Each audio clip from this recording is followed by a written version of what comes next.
ses airs bucoliques et agréables, la rivière peut être capricieuse et bien difficile à comprendre. Un cours d'eau, tant de facettes différentes. Sans cesse renouvelé, sans cesse modifié, il évolue dans l'espace et dans le temps. C'est cette dynamique naturelle qui est le moteur de la biodiversité du cours d'eau. Souvent perturbée par différents aménagements, cette diversité a été longtemps mise à mal. Actuellement, des programmes de restauration tentent d'améliorer la qualité du milieu physique. C'est l'objet du présent reportage. En effet, la rivière est son propre architecte. Différents lits, différents profils. Tous ces faciès multiples sont caractérisés par différents paramètres, les principaux étant la profondeur, la vitesse du courant et le substrat. À chacune des combinaisons de ces facteurs écologiques correspond un habitat susceptible d'être colonisé par des espèces adaptées en fonction de leurs besoins. L'architecture naturelle d'une rivière est donc constituée par une mosaïque d'habitats. Fins sédiments, zones rapides, berges en pente douce, végétation. S'en inspirer pour restaurer les cours d'eau est un atout évident pour le gestionnaire. Dans les rivières qui présentent une qualité d'eau satisfaisante, la qualité écologique dépend donc en grande partie de son hydromorphologie, c'est-à-dire de la diversité du milieu physique et des conditions d'écoulement de l'eau. Ainsi, la directive cadre européenne sur l'eau, promulguée en 2000, intègre dans la notion de bon état écologique d'un cours d'eau la qualité hydromorphologique, à côté de la qualité physico-chimique de l'eau et de la qualité biologique. En Wallonie, 57% des masses d'eau atteindront le bon état écologique pour 2015 si toutes les mesures sont appliquées. Actuellement, 47,6% des cours d'eau ont une qualité hydromorphologique moyenne, pour 27,9% en bonne, voire très bonne qualité. Quant à la qualité biologique, 53% des masses d'eau présentent une eau de bonne à très bonne qualité, pour 19% de qualité moyenne et 28% de mauvaise à très mauvaise qualité. Outre les grands barrages qui ne concernent pas les rivières sur lesquelles nous avons travaillé, deux types de modifications essentielles constituent un frein à l'atteinte du bon état écologique des cours d'eau. D'une part, l'altération des formes liées à l'uniformisation du milieu par rectification du tracé, reprofilage des berges et du lit, utilisation de matériaux artificiels. D'autre part, l'altération de l'accès aux habitats, mais aussi aux zones de reproduction. C'est le cas notamment de cet obstacle infranchissable par les poissons qui doivent pouvoir se déplacer pour trouver leur nourriture ou des zones favorables pour leur reproduction. Différentes actions de restauration physique des cours d'eau sont donc menées en Wallonie pour améliorer leur état hydromorphologique. Walfi, c'est un projet de rêve, c'est un projet qui est destiné à rétablir le bon état physique des cours d'eau. C'est un des axes. Un des axes, c'est la mobilité des poissons. N'oublions pas qu'il y a aussi un transport des sédiments et un transport donc solide qui va avec le transport liquide. Les poissons étant également un des objectifs pour rétablir la continuité longitudinale des rivières voulue par la directive cadre eau. Ce projet va durer 5 ans, il a démarré en 2009 et se termine en 2014. Un des autres objectifs qui est de rétablissement de la continuité transversale, c'est-à-dire remettre le cours d'eau en contact avec sa plaine alluviale. C'est un projet européen, donc cofinancé par l'Europe, cofinancé par la région wallonne. Il est tout à fait innovateur en ce sens qu'il réunit des compétences à la fois de techniciens, d'administration, mais aussi d'entrepreneurs et surtout du monde scientifique qui encadre la recherche et qui évalue ici aussi les effets biologiques, c'est-à-dire les impacts sur la biologie des travaux lourds et conséquents. 2 cours d'eau ont été choisis pour cette étude pilote parce qu'ils sont classés par le service public de Wallonie à risque de ne pas atteindre le bon état écologique. Il s'agit de deux rivières du bassin de la Meuse en amont de Namur, le Boc et l'Eau Blanche. Le Boc est une jolie rivière de 45 km de long qui traverse le Condro.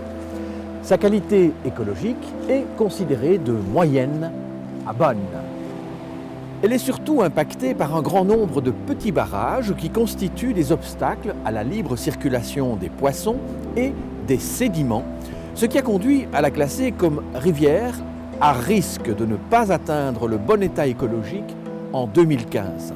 On recense dans le bassin du Boc 76 obstacles répartis sur le cours principal et les affluents. Il s'agit de déversoirs et d'anciens vannages construits dès le XVIIIe siècle pour alimenter des biefs de moulins, des forges, des pompes à eau et même les douves d'un château.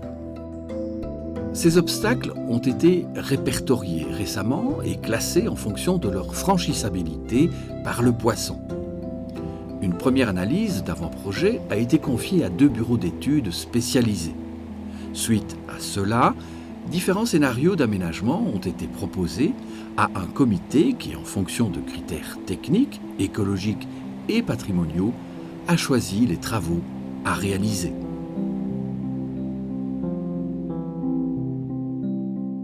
La commune, surtout, nous avons participé à l'élaboration des projets en tant que propriétaires des barrages. Vous savez, aussi bien à Ivoire qu'Issa-Purnaute, nous sommes propriétaires du barrage.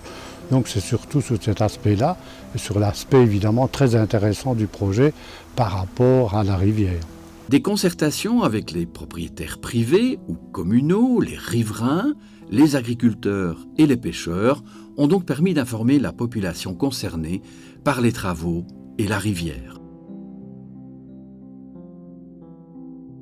L'objectif de ces travaux est d'améliorer les conditions de vie et de reproduction des principales espèces de poissons du Boc.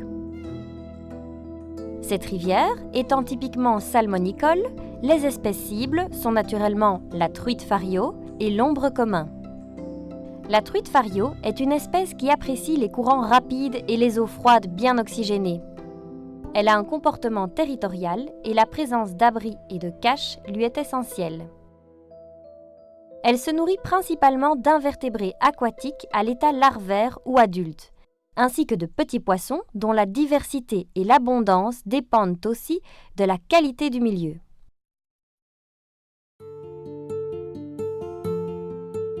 Pour sa reproduction, la truite va effectuer des migrations vers les zones amont du cours d'eau ou dans les affluents. Le frai débute en novembre et la ponte a lieu lorsque la température de l'eau atteint 6 à 7 degrés.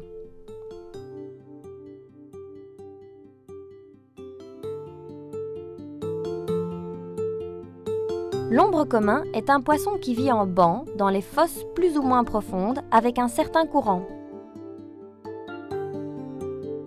L'ombre se nourrit surtout de petits invertébrés aquatiques comme des larves d'insectes. Sa reproduction a lieu en mars-avril lorsque la température de l'eau atteint 8 à 9 degrés. D'autres espèces sont également susceptibles de remonter dans le Boc depuis la Meuse. Il était donc indispensable d'ouvrir le bassin du Boc en aménageant en priorité le premier obstacle en aval, situé au centre du village d'Ivoire. Il s'agit du déversoir du Maca qui alimentait jadis une forge. Sa hauteur est de 1,84 m. La commune, propriétaire de l'ouvrage, souhaitait installer une microcentrale hydroélectrique. La solution retenue en fonction des différentes contraintes fut donc de construire une passe à bassin de 8 chutes de 23 cm. Nous allons maintenant remonter la rivière de l'aval vers l'amont, comme le ferait un poisson à la recherche d'une zone favorable pour se reproduire. Suivons donc le trajet de la truite dans le Boc. Sur le territoire d'Ivoire, d'autres réalisations permettent au poisson de remonter au-delà de son premier affluent, le Crupet. Il s'agit d'un dispositif en pré-barrage au site de l'ancienne forge à Mainte. Le déversoir, d'une hauteur de 1,50 m, a été rendu franchissable par le placement d'enrochements liaisonnés dans du béton sous forme de larges marches d'escalier pourvues de profondes échancrures.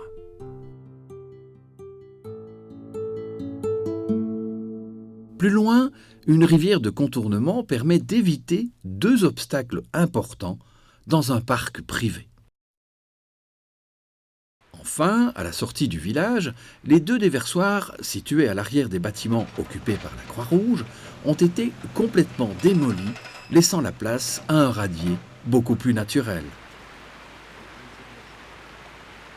Le Poisson peut donc maintenant atteindre Purnode, où un bras de contournement a été aménagé en 4 zones d'alternance, de seuil et de mouille, pour compenser le dénivelé de 1,35 m. Il y avait la complexité de l'accès au site, donc il a fallu faire une traversée de la rivière, une traversée en enrochement, donc le cours d'eau a été tubé donc dans des gros tubes d'acier. Donc pour réduire l'impact du chantier donc sur le milieu, c'est toujours un souci permanent. Ce déversoir appartient à la commune d'Ivoire qui en a cédé l'usage pour un projet de microcentrale hydroélectrique. 3 obstacles sont en projet d'aménagement avant d'arriver à Spontin où il subsiste une grosse difficulté à franchir. C'est le Pertuis situé à proximité des anciennes sources de Spontin. D'une longueur d'environ 300 mètres, il a une lame d'eau très faible et des vitesses trop fortes pour être franchissable par les poissons. Après une analyse assez fouillée, la solution envisagée à plus longue échéance sera de réaliser une rivière de contournement reprenant partiellement l'ancien tracé du Boc.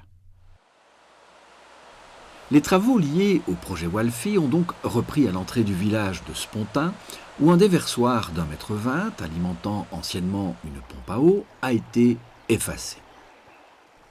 La rive gauche a dû être protégée par des enrochements pour éviter l'effondrement de la berge, contenant une canalisation, mais des caches pour les poissons ont été aménagées sous les blocs. Des plantations d'iris complètent cet aménagement. Le Boc traverse ensuite le village de Spontin, où le déversoir infranchissable alimentant les douves du château sera également contourné dans le cadre du projet Walfi. Au-delà, nous nous retrouvons dans les propriétés de la société Vivaqua, qui exploite des captages d'eau potable. La rivière est canalisée dans une cunette bétonnée. Les travaux furent limités à des aménagements dans le lit mineur. Des blocs ont été placés sur le fond, soit fixés dans le béton, soit retenus par des cornières métalliques. Des caches à poissons ont également été créées et des galets ont été déversés pour recréer un fond plus naturel et servir de frayère pour les truites. Ces principaux chantiers constituent un bon inventaire des différentes techniques expérimentées pour améliorer la libre circulation des poissons. D'autres aménagements ont été réalisés plus en amont dans le bassin. Pré-barrage, bras de contournement, reméandration. Au total, le projet Walfi aura aménagé 20 obstacles et a ouvert presque 45 km de rivière à la libre circulation des poissons. Les espèces cibles, la truite et l'ombre, peuvent maintenant se déplacer librement sur la plus grande partie du cours d'eau.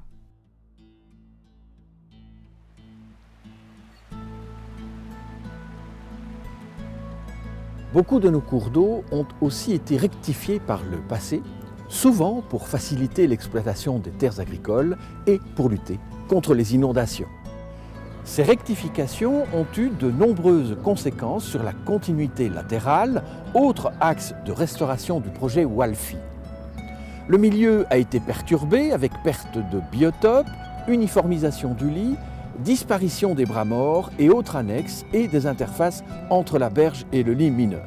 C'est le cas sur l'eau blanche. Cette rivière a été fortement rectifiée dès la fin des années 50, comme le montre cet extrait de plan, et cette carte ancienne datant de 1954.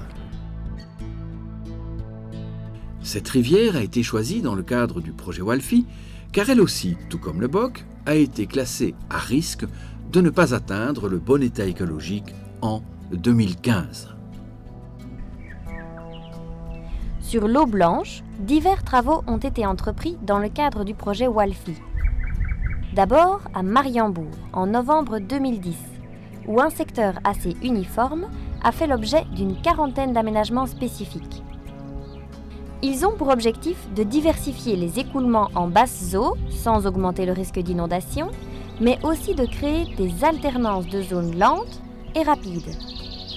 Le placement de troncs d'arbres en travers du cours d'eau, la construction de petits îlots, la réalisation de banquettes ont permis de varier les vitesses de courant ainsi que les substrats du fond. L'injection de gravier de calibre adéquat pour la reproduction des poissons, comme la truite, l'ombre, le barbeau et le chevesne, a amélioré le potentiel de frayère. Le but principal de ce chantier est en effet de recréer des habitats intéressants pour la flore et la faune. Un deuxième chantier, plus ambitieux, a été réalisé plus en aval, à Nîmes, en octobre 2011.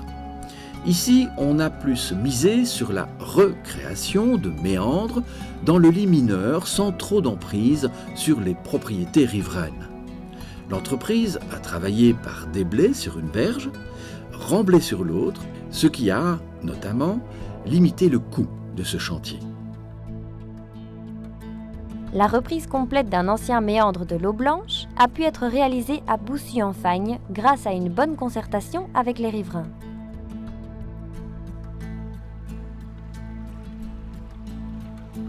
Ces sinuosités augmentent la capacité d'accueil pour la faune. Dans cet ancien méandre, on a retrouvé un grand nombre de coquilles de mulettes épaisses, espèces de moules indigènes classées comme espèces menacées, qui seraient donc susceptibles de revenir sur le site. Un affluent de l'eau blanche, le Grand Morby, a également retrouvé une partie de son ancien lit, plus sinueux et plus diversifié, permettant aux truites de trouver des zones de frais adéquates et aux jeunes alevins de se développer. Dans le cadre du projet WALFI, un total de 15 km de linéaires ont ainsi été restaurés sur l'eau blanche et sur le boc. Il s'agit des premiers grands chantiers de restauration de cours d'eau entrepris en Wallonie à titre expérimental et démonstratif. Parmi tous ces chantiers entrepris, certains ont fait l'objet d'un suivi scientifique basé sur une approche topographique, géomorphologique et écologique.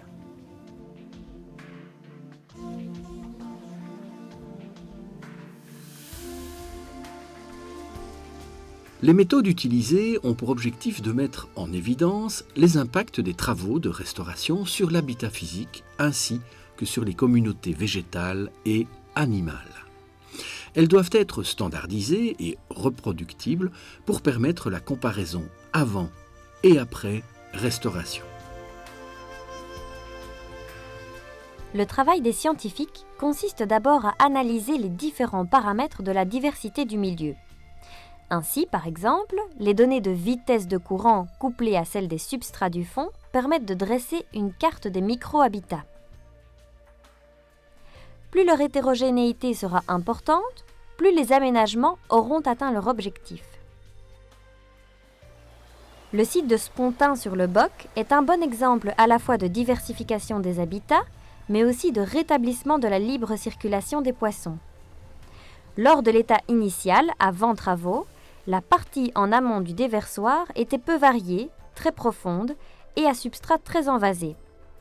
L'arasement du barrage a eu pour effet une accélération des écoulements qui, lors d'une crue, a chassé les sédiments fins en faveur de bancs de gravier pouvant servir de frayère à truites. Mais quelles sont donc les conséquences sur le milieu et la faune ? En comparant les données prises lors de l'état initial avant travaux et celles du suivi 2 ans après l'aménagement, on constate une augmentation du nombre de micro-habitats que reflètent bien les indices permettant d'évaluer la qualité du milieu physique. L'analyse biologique a surtout porté sur les communautés de macro-invertébrés qui sont de bons indicateurs des altérations d'un cours d'eau, notamment au niveau de la nature des fonds. Des prélèvements ont été effectués à l'aide d'un filet dans les différents micro-habitats. Ils sont ensuite examinés en détail pour identifier et dénombrer les espèces. Ici, on observe notamment l'apparition de macro-invertébrés plus sensibles, qui apprécient les courants plus rapides, comme les éphéméroptères et les trichoptères, absents avant les travaux. Par contre, les larves de chironomidés, appelées communément vers de vase, préférant les zones plus lentes et plus envasées, sont en diminution. Ceci se répercute sur les indices de qualité biologique qui sont en hausse après la suppression du déversoir. Autre indicateur important du milieu aquatique, les poissons. Grâce à l'aide du service de la pêche et du département de l'étude du milieu naturel et agricole du service public de Wallonie, des pêches électriques ont été menées avant et après travaux. Elles mettent en évidence une augmentation du nombre d'individus avec une nette régression des espèces qui préfèrent les courants plus lents et une augmentation des espèces typiques des cours d'eau salmonicoles telles que la truite fario, l'ombre commun et le chabot. La quantité de poissons évaluée par surface a augmenté de façon spectaculaire, de 38 à 243 kg par hectare, valeur attendue pour un cours d'eau productif. Le déversoir avait aussi pour effet de retenir les sédiments. Le suivi du transport des matériaux du fond a permis de mettre en évidence un rétablissement de la libre circulation des sédiments suite à la suppression du déversoir.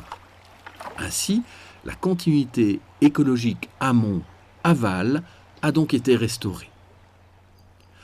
Autre exemple, à Nîmes sur l'eau Blanche, où un secteur est aménagé, il a été étudié par les scientifiques seulement 1 an après la restauration.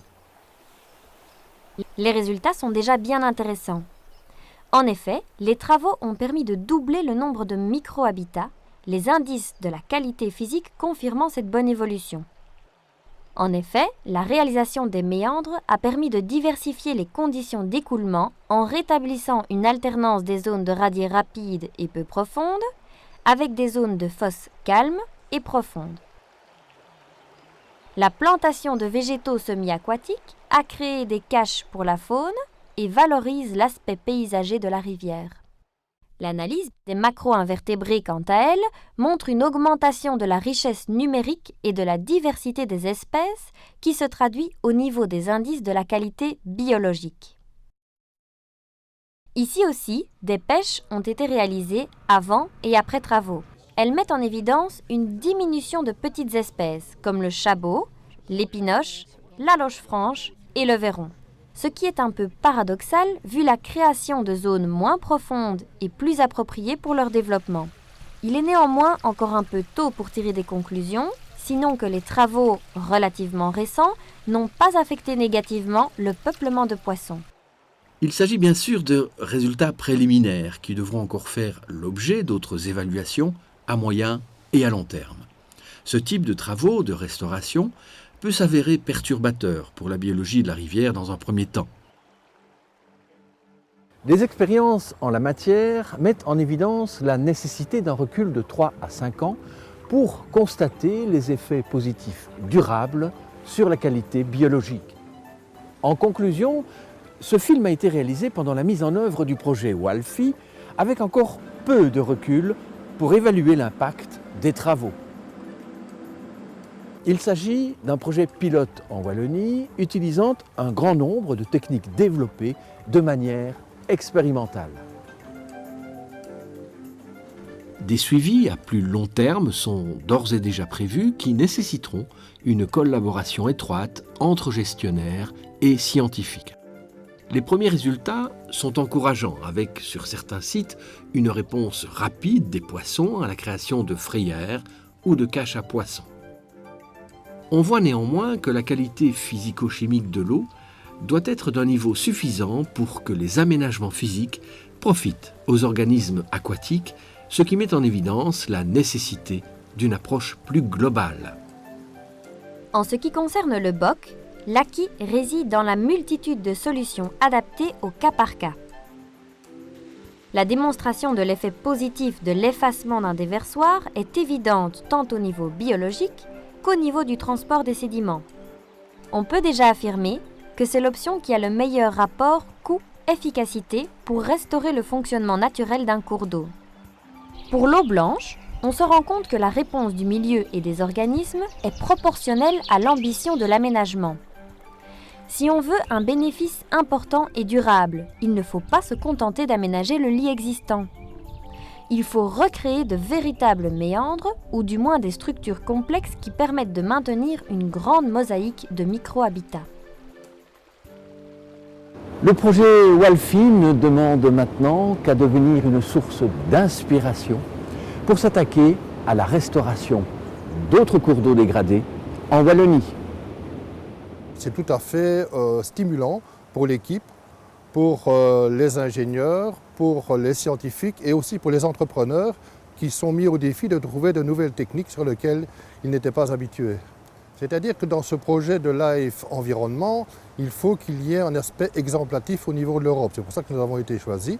Et donc, avec toutes les caractéristiques de la situation ici sur le Boc et surtout de la Wallonie, avec toute la population et la grande densité de population qui a fait que les cours d'eau ont été aménagés et ne sont plus tout à fait naturels, ça sera vraiment un exemple à montrer au niveau européen. Et nous avons également beaucoup de retours au niveau des expériences et de l'intérêt mené par d'autres institutions et d'autres pays.